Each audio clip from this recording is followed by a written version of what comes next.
룻기 4장 14절에서 17절까지 제가 봉독하겠습니다.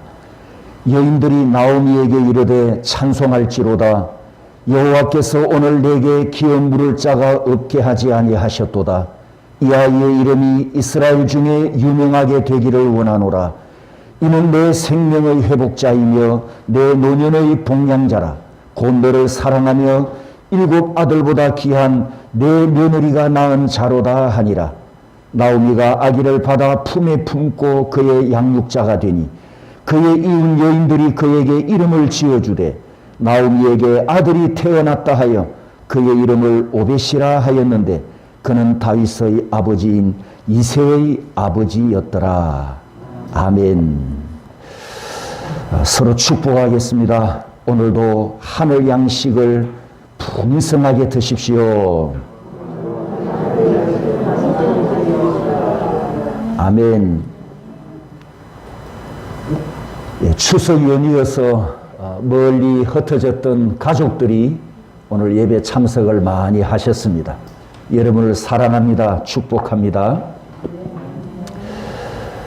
저는 모태신앙으로 태어났고 제가 3살 때 부모님이 소명을 받고 목회자의 삶을 시작했습니다.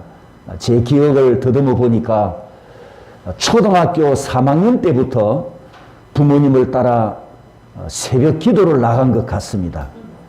그때는 새벽 4시에 새벽 기도가 시작되었으니까 그 전에 일찍 일어나야 되는 거죠. 13살 때까지는 예배당과 사택이 붙어 있었기 때문에 10분 전에 일어나서 눈 비비고 옷 입고 4시에 예배당에 가서 새벽 기도를 드리고 이제 13살 후로는 환경이 목회지가 바뀌면서 예배당과 우리가 살고 있는 집이 한 2km 떨어진 시골스러운 곳이었습니다. 도시지만 도시 변두리에 있는 시골스러운 곳인데 그때는 2km를 오리라 그랬거든요. 오리, 십리. 이 오리, 그때 오리는 걸어다니는 환경이었기 때문에 상당히 멀게 느껴지는 그런 거리였습니다.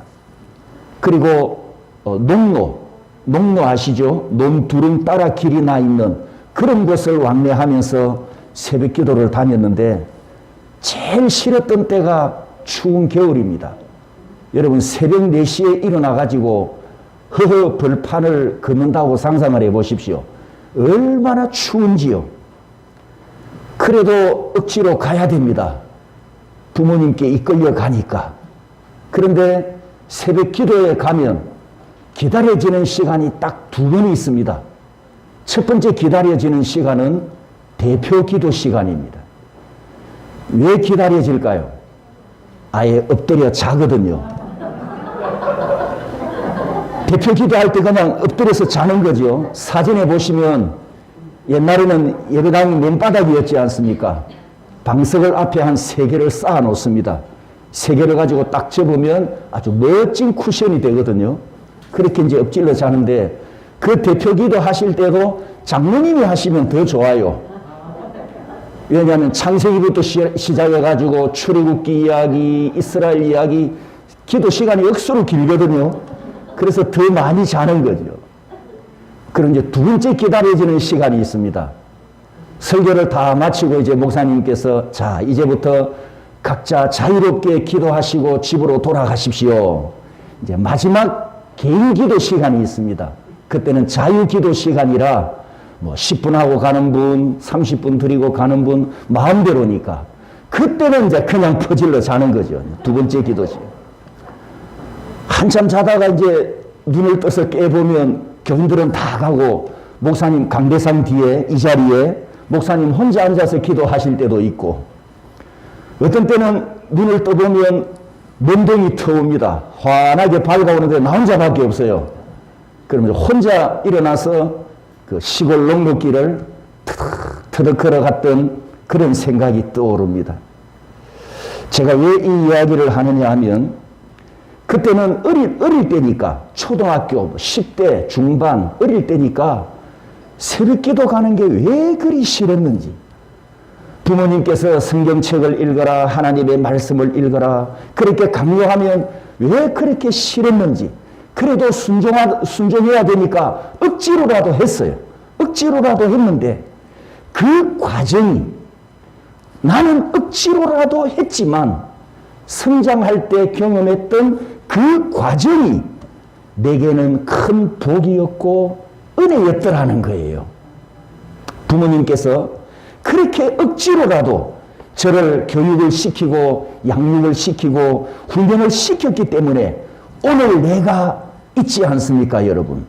나는 하기 싫었지만 억지로라도 따라했기 때문에 비록 예배당에 가서 엎드려 잠을 자더라도 그런 환경에서 훈련을 받고 그런 환경에서 신앙생활을 해왔기 때문에 오늘 내가 있게 되었으니 이것은 오직 하나님의 은혜인 줄 믿습니다.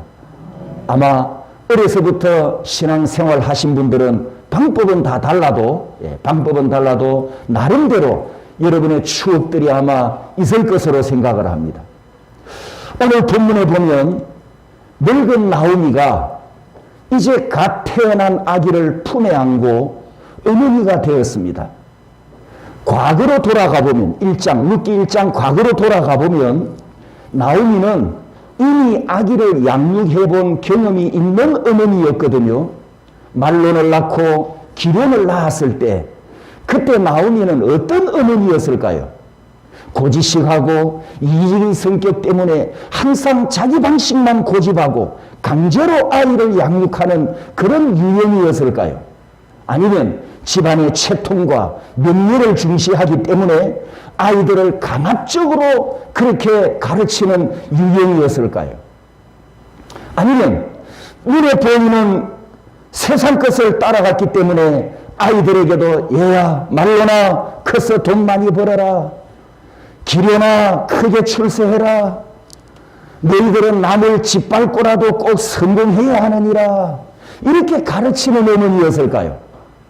아니면 지 마음대로 잘하도록 방치해두고 하든지 말든지 무관심한 그런 유형의 어머니였을까요? 자, 성경에는 기록이 없어서 어떤 어머니였는지 알 수 없지만 우리가 확인할 수 있는 사실이 있습니다. 그게 뭐냐 하면 두 아들이 일찍 세상을 떠나버렸다는 사실입니다. 나오미에게 말론과 기련 두 아들이 태어나면서 나오미는 어머니로서 아들들에게 바라는 희망이 있었겠죠. 내 아들들이 이렇게 자랐으면 좋겠다라는 어머니의 바람이 있었겠지만 이 두 아들 모두 일찍 떠나버렸기 때문에 말하자면 실패한 어머니가 된 셈입니다.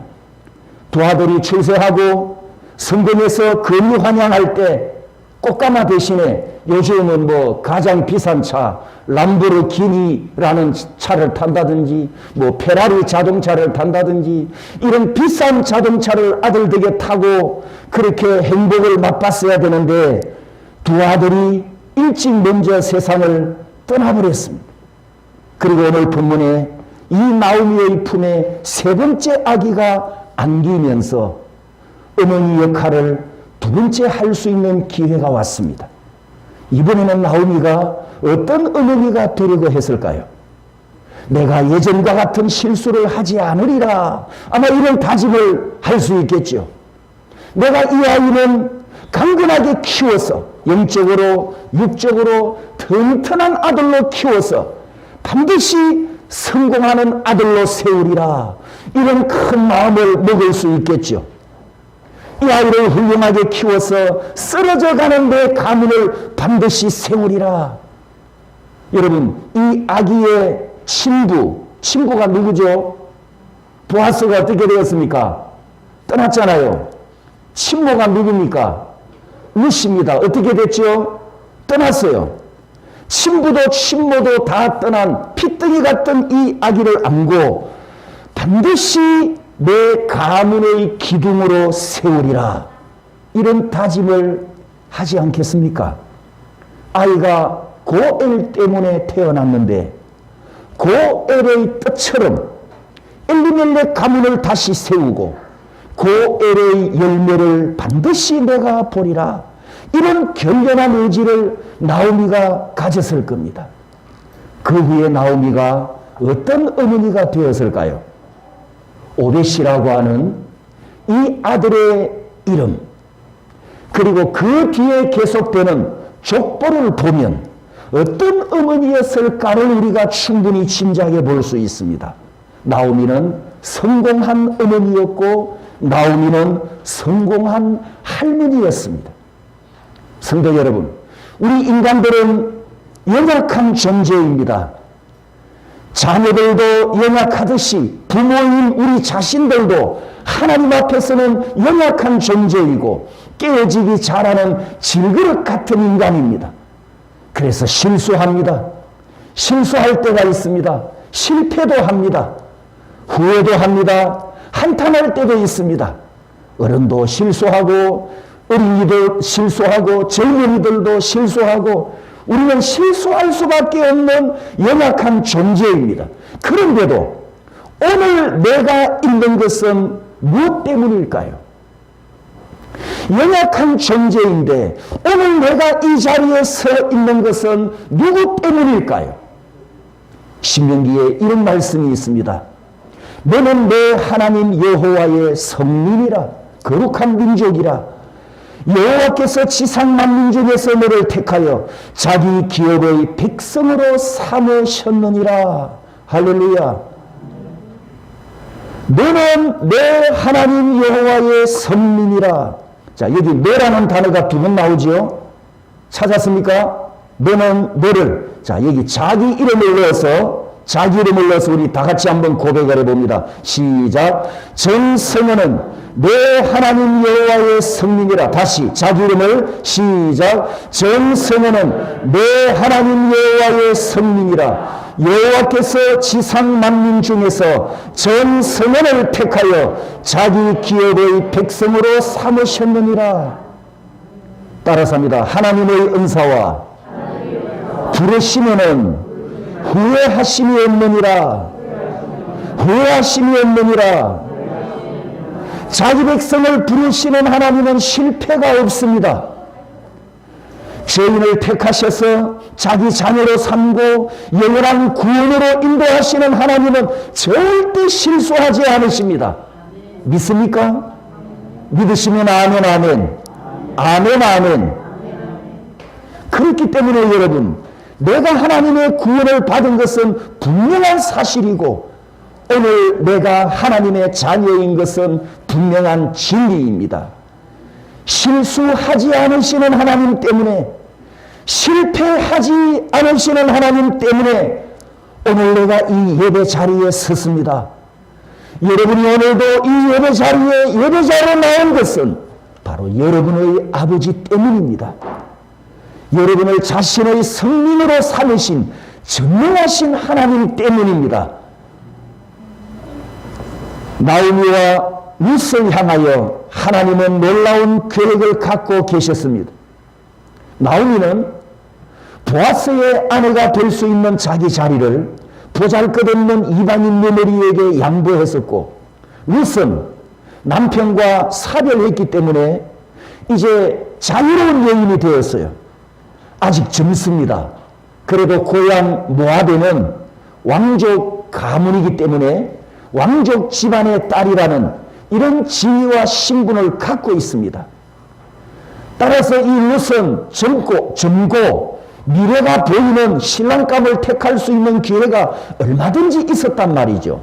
그런데 전능하신 유일하신 하나님을 만난 후에 개인적인 것을 다 포기해버리고 시아버지 엘리멜렉 가문을 세우기 위해서 자기 인생을 헌신해버립니다.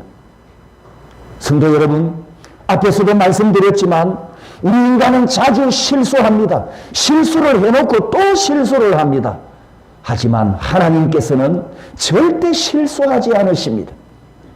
룻기 1장에서 4장까지 등장하는 사람들과 일어나는 사건들을 보면 이 모든 이야기가 하나님께서 디자인하시고 하나님께서 설계하시고 하나님께서 계획하셨음을 우리가 보게 됩니다. 하나님의 경륜과 하나님의 섭리로 역사를 주관하시고 이 사건에 개입하시고 이 사람들을 이끌어 가셨기 때문에 오늘 본문에 나오미가 아들을 품에 안았습니다. 이 아이가 어떤 아이입니까? 15절에 이렇게 말씀합니다.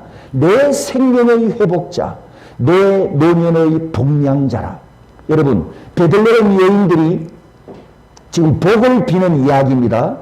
이 아기와 나오미에게 복을 비는 축복의 말인데 이 축복의 말 속에 나오미에게 남아있는 마지막 인생은 행복 충만이잖아요. 행복 충만.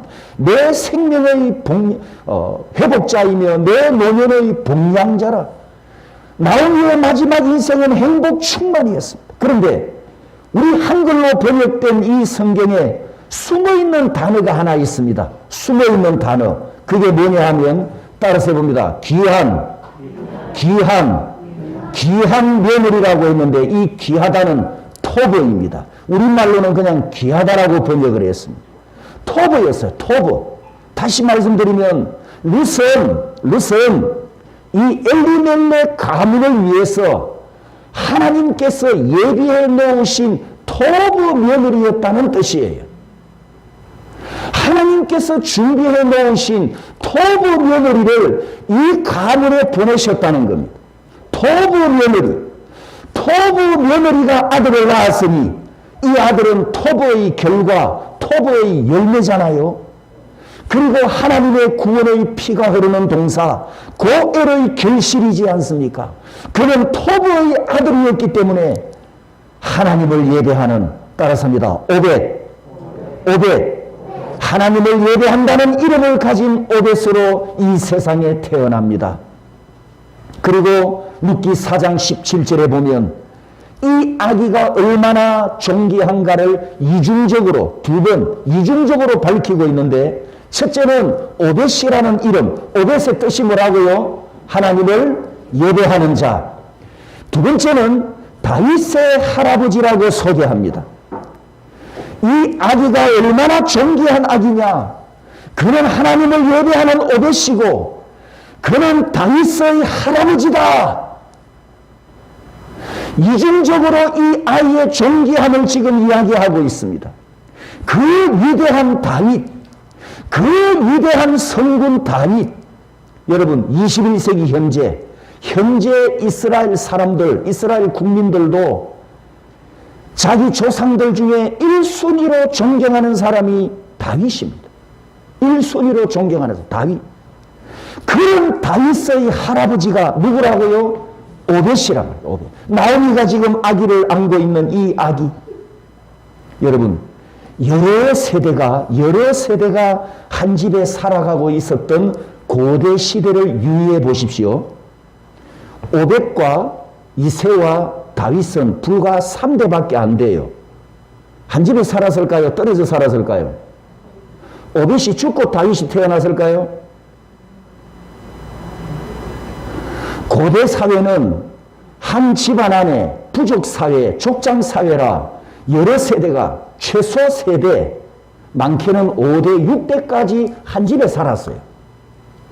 그러면 다윗과 이새와 오벳이 한 집에 살았을 것으로 우리가 추측할 수 있습니다. 그렇다고 한다면 이 다윗이 골리앗과 싸우기 전에 할아버지 오벳에게 조언을 구하지 않았을까요?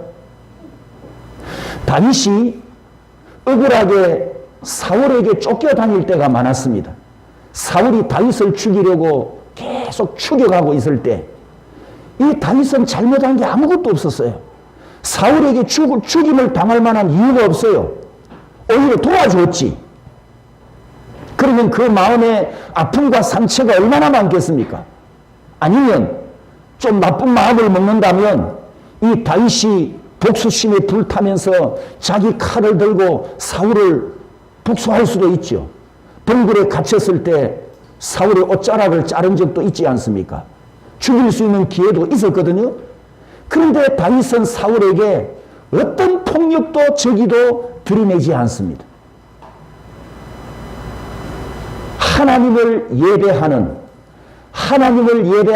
1순위로 살아가는 할아버지 오벳을 보면서 이 다윗이 자기 마음을 다스리지 않았을까요? 한 집에서 살았다면. 사도행전 13장 22절에 하나님의 놀라운 말씀이 있습니다. 내가 이새의 아들 다윗을 만나니 내 마음에 맞는 사람이라. 내 뜻을 다 이루리라. 너는 내 마음에 맞는 내 종이니 내 것을 내게 다 맡긴다. 내가 하려는 것을 너에게 맡긴다. 다윗아, 네가 알아서 다 해라. 하나님께서 다윗에게 믿고 맡겼다는 뜻입니다. 여러분, 성경에 많은 사람, 많은 주인공들이 등장하지만 이런 주인공은 다윗 한 사람뿐입니다. 하나님 마음에 맞는 사람, 하나님 마음에 합한 사람, 다윗 한 명뿐이었어요. 하나님을 예배했던 오벳이 아들을 낳았는데 이름을 이새라고 지었습니다. 우리가 다음 시간에 이새의 뜻을 보겠습니다만 이 이새의 이런 뜻이 갖고 있는 것도 복인데 이 이새는 베들레헴에서 어떤 사람이냐? 부유한 지주였고 목축업자였습니다. 부자였다는 뜻입니다.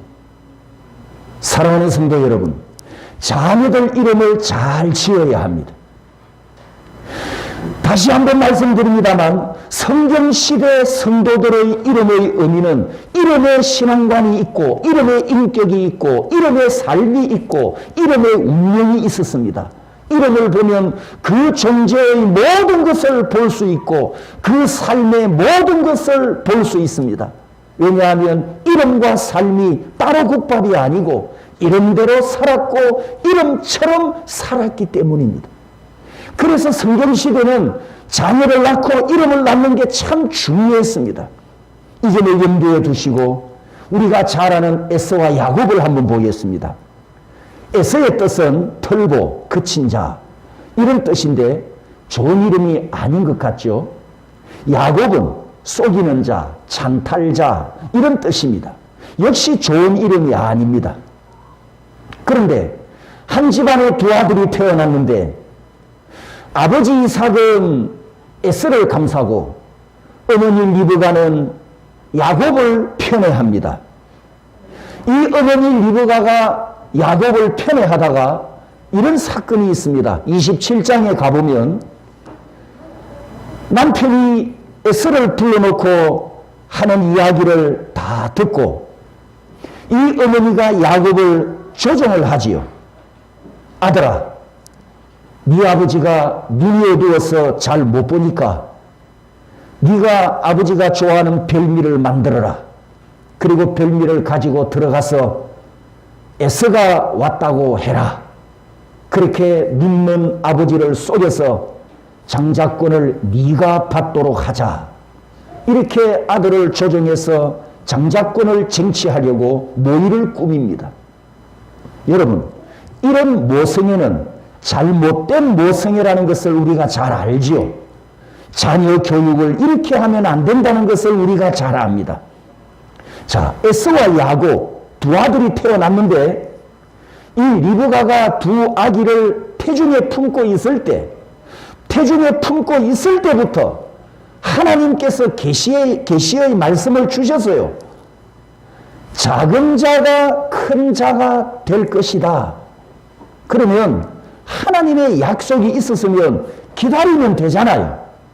하나님의 시간에, 하나님의 때에 작은 아들이 큰 자가 될 때가 올 건데 이 리브가가 인본주의로 앞장서서 아버지를 속이고 남편을 속이고 장자권을 쟁취할 거짓 행위를 합니다. 지나친 자식 사랑과 자식 편애 때문에 하나님의 시간을 기다리지 못하고 하나님께서 역사하실 그 시간과 사건 속에 리브가 어머니가 끼어들어가서 가정사를 비틀어버리죠. 가정사를 비틀어버리고 야곱의 인생까지 비틀어버리고 야곱의 인생까지 어머니가 비틀어버렸기 때문에 야곱이 죽을 고비를 넘기고 리브가가 눈을 감을 때 사랑했던 자기 야곱과 상봉도 못하고 떠나버립니다. 야곱은 가정을 수십 년 동안 떠나야 했었고 형님과 원수가 되어서 평생 불편한 관계로 지내야 했습니다. 이 사건 후에 성경이 우리에게 무엇을 말씀하는가를 보십시오. 이 부분이 오늘 설교 결론이고 핵심입니다. 이후에 나타나는 성경의 핵심은 이겁니다. 창세기 35장 8절에 보면 리브가에게 유모가 있었습니다.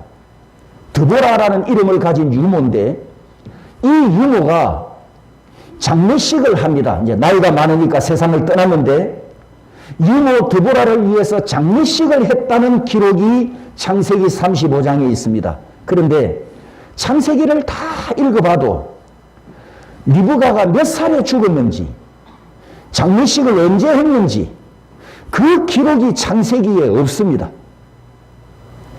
아니 유모의 장례식은 기록에 남아있는데 리브가 주인공인 리브가의 장례식 기록과 몇 살에 세상을 떠났는지 향년의 기록이 없어요. 리브가가 누굽니까 여러분? 아브라함의 며느리, 이 족장 가문의 두 번째 며느리잖아요. 족장 가문의 두 번째 며느리. 그 족장을 이끌었던 어머니가 마지막 인생에 대한 기록이 성경에 없다? 그것은 하나님께서 그녀의 인생을 외면해 버렸다는 뜻입니다. 남편을 속이고 아버지를 속이게 하고 하나님께서 하실 일에 앞장서서 개입하고 하나님의 때를 기다리지 못한 그 결과가 하나님의 계획을 그녀가 가로채버렸기 때문에 하나님께서 눈을 감아버렸습니다. 두 번째, 어떤 결론이 나타나느냐? 창세기 36장에 보면 에서의 족보가 기록이 되어 있는데 그 에서의 후손 중에 따라서 봅니다. 아말렉이 출생합니다. 창세기 36장 16절에는 족장들의 이름이 기록되어 있는데 아말렉 족장입니다. 그때 족장이란 말은 요즘 말로 하면 한 국가란 뜻입니다. 국가와 같은 조직과 힘과 그런 것을 다 갖춘 부족이라는 거지. 그러면 이 아말렉은 한 나라의 우두머리 왕이라는 뜻이지. 그림에 보시면 출애굽기 17장에 이스라엘 백성들이 가나안을 지나고 가나안을 향해서 전진해 가는데 이제 마지막 경로를 통과하면 에돔과 모압을 지나서 요단강을 건너갈 건데 그 밑에 암몬과 모압 밑에 이 아말렉 족장들이 아말렉 군대들이 진을 치고 이스라엘의 앞길을 가로막고 전쟁을 벌이는 원수로 등장합니다. 에서가 야곱을 죽이려고 했던 것처럼 에서의 후손 아말렉이 야곱의 후손 이스라엘 백성들을 죽이려고 전쟁을 일으켰단 말이에요. 하나님의 군대를 가로막았던 이 죄 때문에 이후에 하나님께서 아말렉을 완전히 없애라 사울 왕에게 진멸하라는 명령을 내리기도 합니다. 더 놀라운 것은 마지막 마태복음에 있는 말씀입니다. 이에 헤롯이 박사들에게 속은 줄 알고 심히 노하여 사람을 보내어 베들레헴과 그 모든 지경 안에 있는 사내 아이를 박사들에게 자세히 알아본 그때를 기준하여 2살부터 그 아래로 다 죽이니. 예수님 당시 유대 총독이었던 헤롯 왕가는 이두메 후손입니다. 헤롯은 이두메 후손인데 이 이두메는 에돔의 헬라식 발음이었습니다. 다시 말씀드리면 헤롯은 에돔의 후손이었다는 뜻입니다. 에서가 야곱을 죽이려고 칼을 갈고 있었던 것처럼 아말렉 족속이 가나안을 향해 전진하는 야곱의 후손들을 멸하려 했던 것처럼 하나님의 아들 메시아가 사람의 몸을 입고 베들레헴에 탄생하셨는데 에서의 후손 헤롯이 2살 이하 아기들을 살육하는 끔찍한 범죄를 저지릅니다. 성도 여러분, 이름을 잘 지어야 하고 교육을 잘 시켜야 하고 양육을 잘 해야 합니다. 하나님께서 이 룻기를 통해서 우리에게 말씀하십니다. 룻이 내 친구였기 때문에, 오벳이 나를 경외하는 여배자였기 때문에 사랑받는 자라는 이 뜻을 가진 위대한 다윗이 태어나서 보아스와 룻이 해피엔딩 했단다. 나오미가 해피엔딩 했단다. 이것을 룻기서가 우리에게 증거하고 있습니다. 우리 대한민국 심장부 광화문 광장에 어른이 한 분 앉아 계시는 거 아시죠? 세종대왕이 왜 거기 앉아 계십니까? 왜 거기 앉아 있죠? 국가를 위해서 훌륭한 일을 했기 때문입니다. 자, 퀴즈, 문제를 하나 내겠습니다. 우리가 예배를 드릴 때 사도신경으로 신앙을 고백합니다.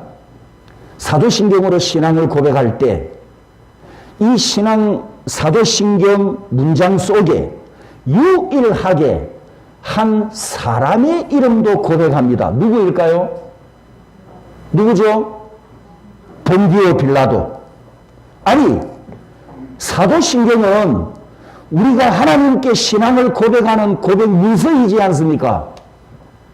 삼위일체 하나님의 이름을 고백하는데 그 삼위일체 하나님의 이름과 함께 고백서에 등재된 그 이름이 전 세계 그리스도인들이 신앙 고백을 할 때마다 고백하는 이름이 됐으니까 그에게 복일까요?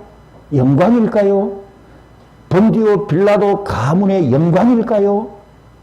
안타깝게도 사도신경에서 그 이름을 고백하는 것은 복이 아니고 저주입니다.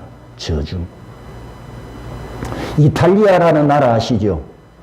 이탈리아 국민들이 열심히 예수를 잘 믿지 않습니까? 가톨릭 신앙을 갖고 있어서 좀 거시기 하지만 아무튼 기독교 전통과 역사는 오래된 국가입니다. 여러분, 이 이탈리아 국민들이 바로 본디오 빌라도 후손들이랍니다. 그런데 이 후손들이 조상과 달리 열심히 가톨릭 신앙을 가지고 예수를 잘 믿고 있는데 이 후손들이 사도신경을 가지고 신앙 고백을 할 때마다 누구를 이야기합니까? 우리는 본디오 빌라도가 우리에게는 남이지만 이탈리아 국민들에게는 누구예요? 제가 할아버지잖아요. 제가 할아버지가 무슨 짓을 했어요? 예수님을 죽였단 말이에요. 그게 신앙 고백서 내용에 있으니까 이 이탈리아 국민들이 너무 수치스러운 거예요. 우리 조상이 우리가 믿는 예수님을 죽였단다. 이게 너무 수치스러워가지고 이탈리아 족보에서 본디오 빌라도 이름을 빼버렸다는 이야기가 있습니다. 싫어합니다, 이거. 이름을 아예 지워버렸대요. 너무 수치스러우니까. 여러분, 본디오 빌라도가 AD 26년에서 36년까지 약 11년 동안 유대 총독으로 재직할 때 예수님을 만났습니다. 10년 동안 그 재직할 때 예수님을 만났다는 뜻은 예수 믿을 기회가 있었다는 뜻입니다. 그런데 마태복음 27장 19절을 보면 빌라도의 아내, 전해져 내려오는 이야기에 의하면 빌라도의 아내가 글라우디오 프로클라라고 하는 여인인데 이 아내가 꿈을 꾸고 남편에게 권면을 합니다. 오늘 이 재판에 당신이 아무 상관하지 마십시오. 이 사람은 무죄입니다. 라고 권면을 했는데도 듣지 않지요. 히랍 정교에서는 이 글라우디오 프로클라를 성인 반열에 넣었다고 하는데 숨어 있었던 예수님의 제자였다. 이런 이야기가 전해져 내려오고 있습니다. 아무튼 빌라도는 아내의 조언도 거부하고 자신의 양심의 소리도 거부하여 예수님을 사형시키는 불법 판결을 했기 때문에 모든 성도들이 신앙 고백할 때마다 본디오 빌라도를 저주하는 이런 결과가 나타났습니다. 나라마다 사용하는 화폐가 있는데 여러분, 이 화폐의 공통점이 뭘까요? 모든 나라마다 돈이 있습니다. 유통하는 돈, 화폐. 화폐 공통점이 뭘까요? 예? 예, 그 나라 조상 중에 가장 뛰어나거나 가장 존경받는 인물을 돈에 그려 넣는다는 점입니다. 우리 대한민국에는 최고액 5만 원권의 신사임당 얼굴이 있죠. 미국 달러에도 다양한 인물들이 들어있는데 저도 아직 실물은 못 봤습니다만 1000불짜리 화폐, 1000불짜리 화폐에는 클리블랜드 대통령 얼굴이 그려져 있답니다. 클리블랜드는 미국에서 22대와 24대 대통령을 연임한 분이었는데 이 대통령에게 유명한 일화가 하나 있습니다. 그 이야기를 하고 설교를 마치려고 합니다. 클리블랜드가 젊었을 때 방황하며 방탕한 삶을 살아가다가 친구들과 못된 짓만 다 골라서 합니다.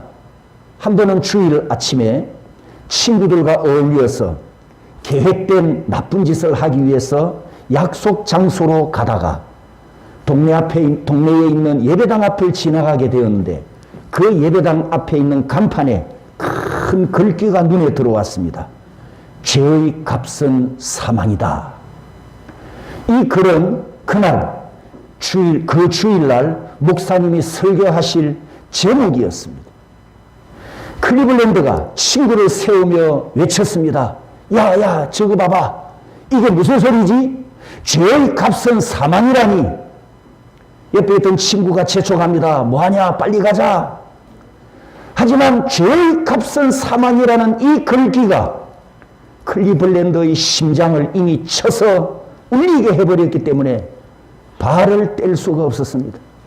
길을 재촉하는 친구와 못 가겠다고 버티는 이 클리블랜드가 한참 길거리에서 실랑이를 벌이다가 결국 두 사람은 찢어집니다.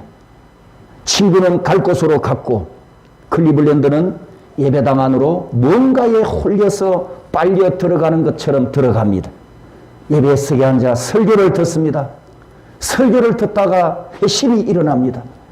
애통하며 회개하게 되고 그리고 성령 충만함을 받습니다.